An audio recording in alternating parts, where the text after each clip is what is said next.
Есть, ребята. Есть. Есть, ребята.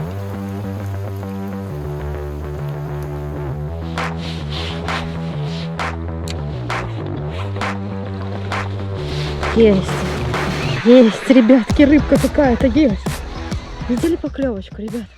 В такую погоду на природу или рыбалку выбираются либо сумасшедшие, либо те, у кого есть специальные вещи, которые защищают от дождя и ненастья.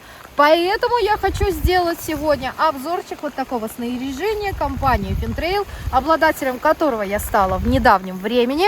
Ну и заодно протестить его сразу в полевых условиях.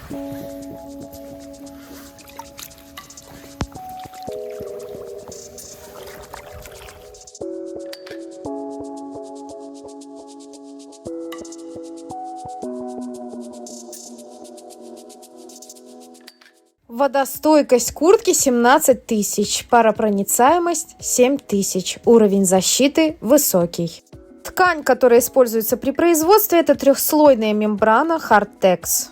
Хотелось бы, чтобы в капюшоне куртки был козырек, потому что без кепки дождь попадал в лицо.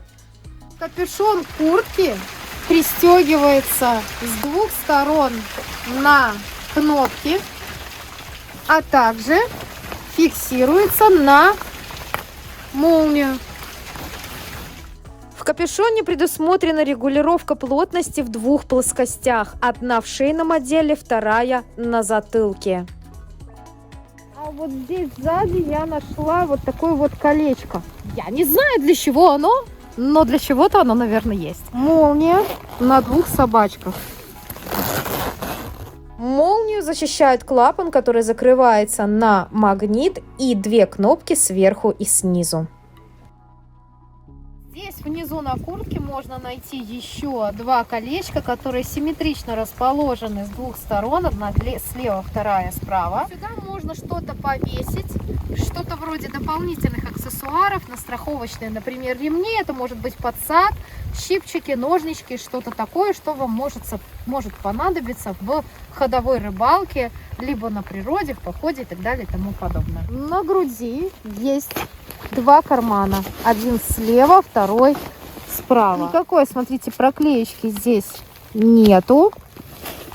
Здесь со второй стороны использована та же самая ткань, что и снаружи на куртке. Мембрана. Каждый замок с каждой стороны на куртке, он находится как бы под таким зонтиком, благодаря чему влага не должна поступать внутрь, а должна ровно стекать по куртке. Но я надеюсь, это в идеале, как будет во время эксплуатации, я не знаю. Серые полоски на ткани находятся не просто так. Это светоотражающие элементы. На рукавах куртки расположены прорезиненные манжеты с возможностью регулировки по толщине руки при помощи специальных липучек. Внутри куртки симметрично расположены два непромокаемых кармана на молнии. В них можно хранить вещи, которые нуждаются в влагозащите. Здесь вот вверху есть флисовая вставка, для того, чтобы когда вы закрываете до конца замок, вам было комфортно. Для подгонки по фигуре предусмотрены несколько элементов. Это два эластичных ремня на талии, а также резинка внизу куртки.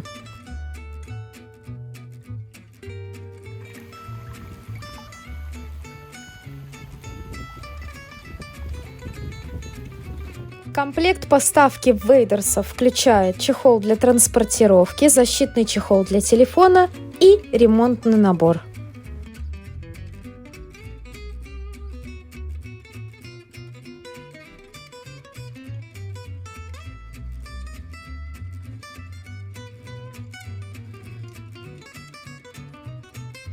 Вейдерсы имеют анатомический крой. Дополнительно в комплекте идет вот такой вот ремень регулируемый.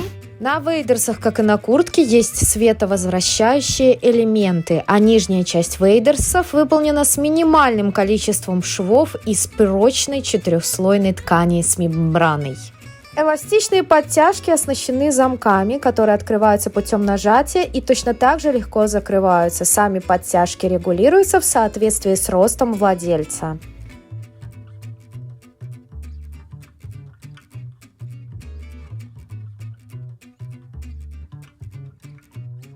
На груди мы можем найти специальный карман для хранения мелочей и аксессуаров. Он очень глубокий, на молнии и находится под влагой грязезащитой, которая обеспечивается молнией со специальной проклейкой.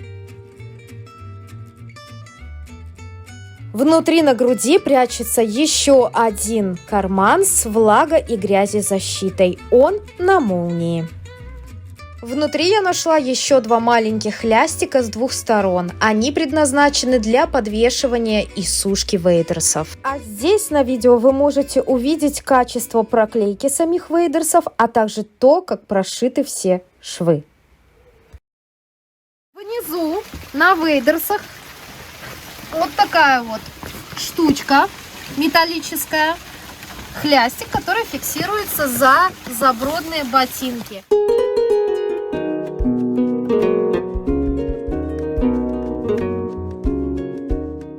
Это носок из неопрена, а ботинки для вейдерсов служат для того, чтобы защитить носок от повреждений.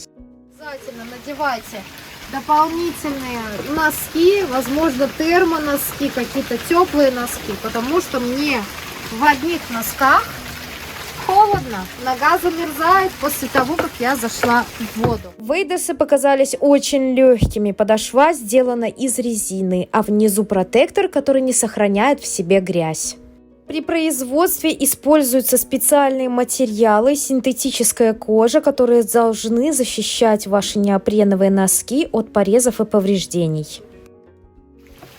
В этих ботинках вы заходите прямо в воду, чувствуете себя максимально комфортно. Завязывается наш шнурочек.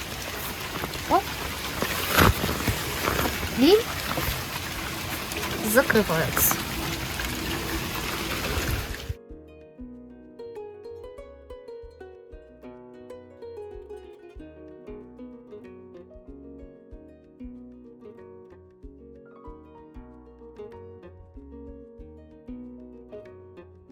Последнее, про что мне хотелось бы рассказать и что хотелось бы показать, это куртка, которая может использоваться как дополнительный слой одежды, либо как основная куртка. У нее есть небольшая защита от влаги, 3000, если я не ошибаюсь.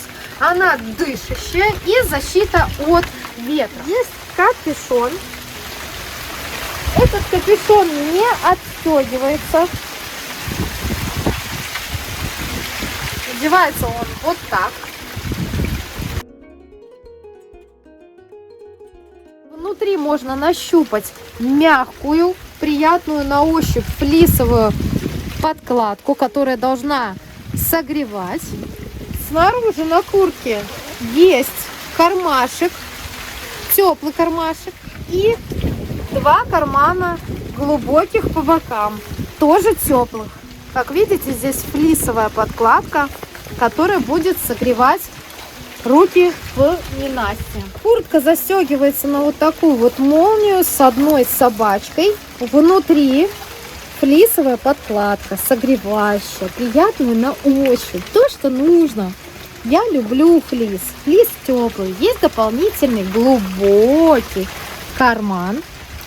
Не на замке. С одной стороны, с другой стороны карманов нет. Ну и никаких больше лишних элементов.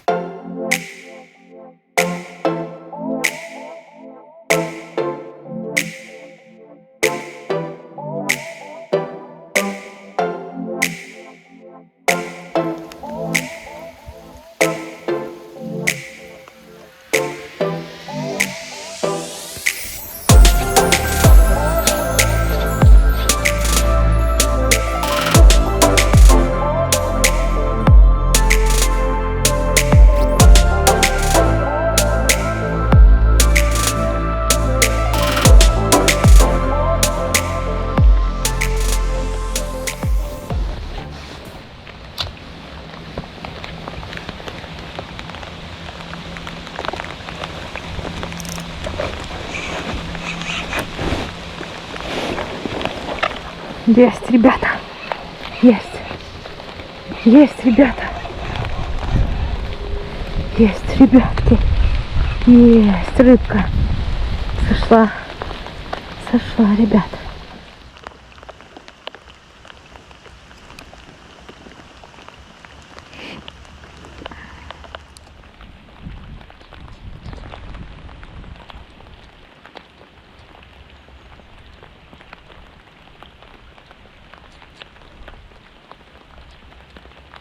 Надежды на еще одну поклевку не оставляют. У меня была одна, вы видели, я тянула рыбу, но не дотянула ее. Я даже не знаю, что за рыба там была.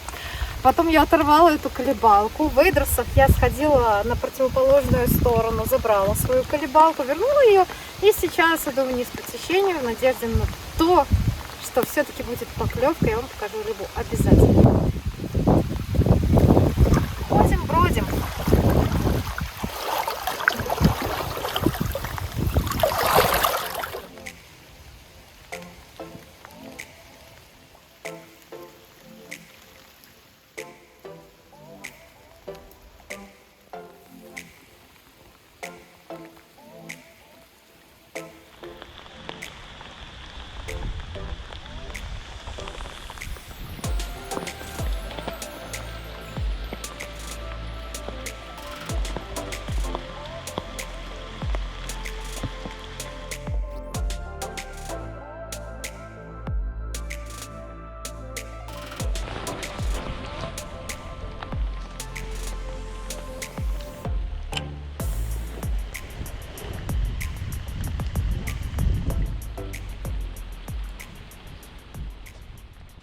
Я прогуляла по реке 2 часа.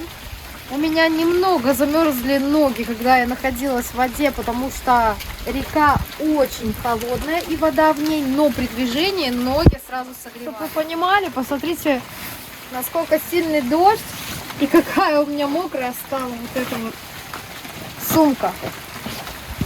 Давайте посмотрим, протекла ли куртка.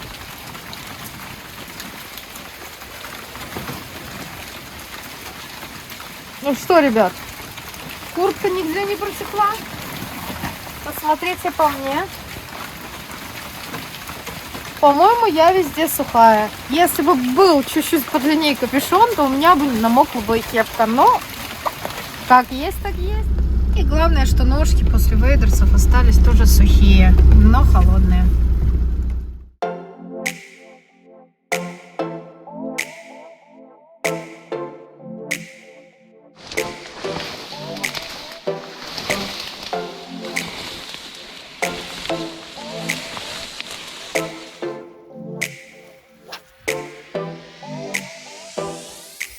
Вообще, ребят, любая рыба, она стремится куда-то спрятаться.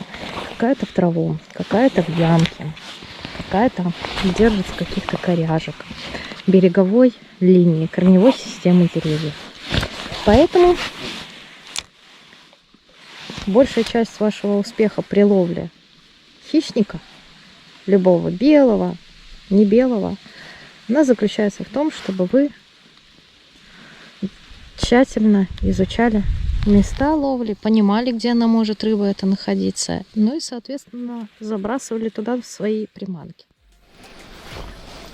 Есть, ребятки, какая-то рыбка. Есть. Уху. Вот это я понимаю. Я даже не знаю, кто это может быть, ребят. Может, окуневич какой-нибудь. Фу, только поменяла блесенку. Сейчас посмотрим. Не крупное что-то.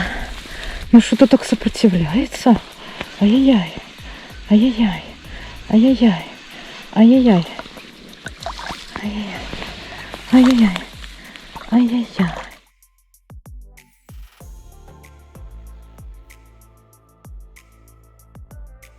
Нифига себе! Нифига себе! Пляшет, ёпсель-матрёпсель. Вы посмотрите, это форель.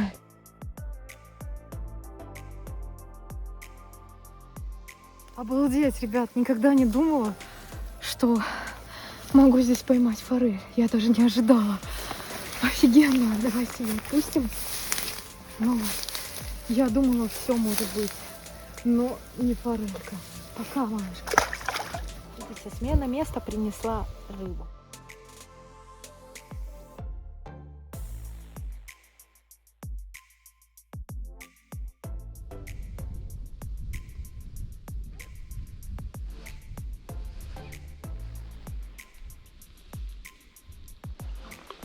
Ребята, есть еще рыбка. Ребятки, не знаю, я смогу ее вытянуть или нет, потому что очень высокий здесь берег. Она Он пошел на траву. Это тут какая-то побольше, что ли, что-то попалось. Не могу понять, что там.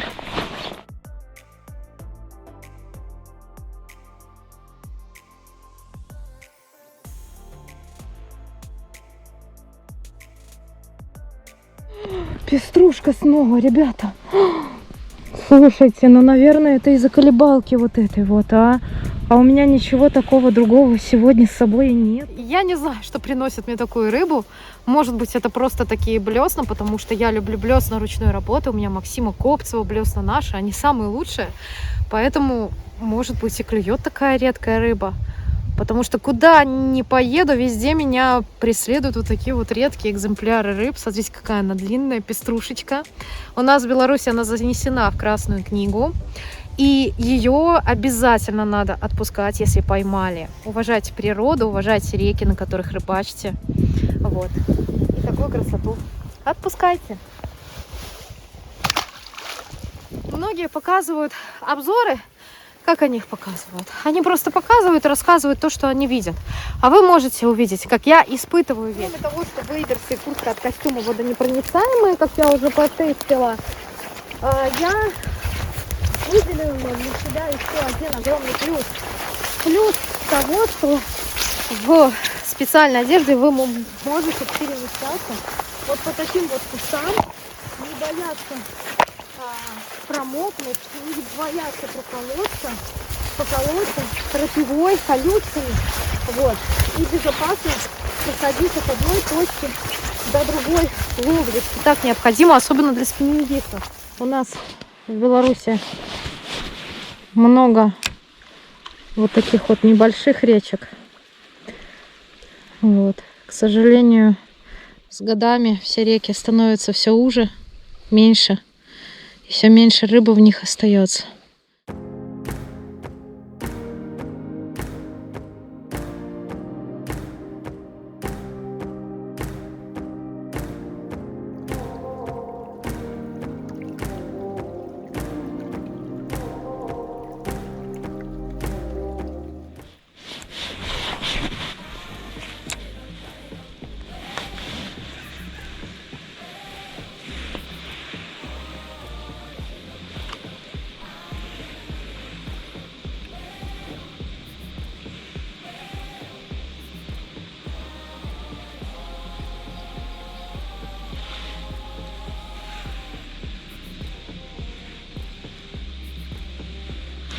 Оп. Есть. Есть. Есть, ребятки, добрала, видели?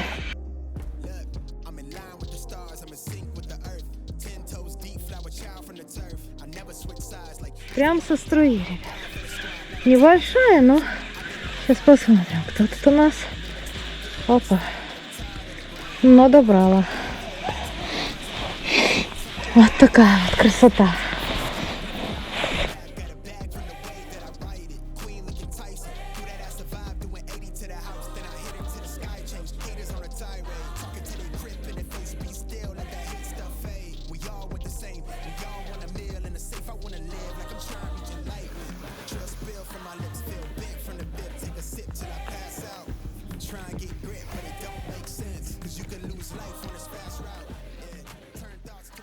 Это какой-то совсем неожиданный результат для меня сегодня. Я сегодня рыбачила на новом месте, на малой реке. Приняла решение просто потестить свой костюм. Взяла свои любимые колебалки. Самоделочки, не самоделочки, неважно. И у меня столько поклевок, да еще и пеструшек. Я просто в афиге. Почему? Потому что это рыба, которая занесена в Красную книгу Республики Беларусь.